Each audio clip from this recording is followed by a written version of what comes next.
Tu espíritu, Señor, aleteaba en la creación y todo lo creaste por una buena razón,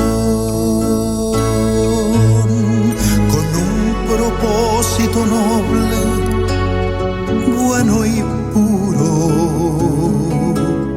Señor de la ciencia, presencia de amor,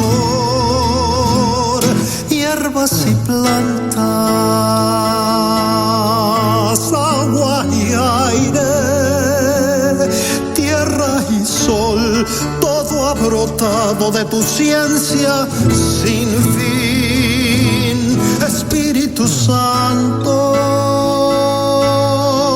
que inspiras al hombre, el don de tu ciencia, en todo lo creado hay un descubrir.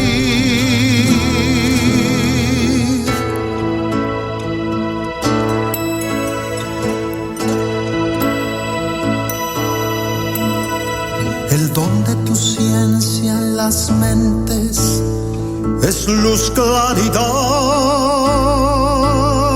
y tú a quien quieres revelas toda la verdad. Descubres el velo del alma, das conocimiento, acontecimientos, nos hablas, Señor, signos y tiempos, mundo invisible, astros y cielos, todo sujeto a tu voluntad.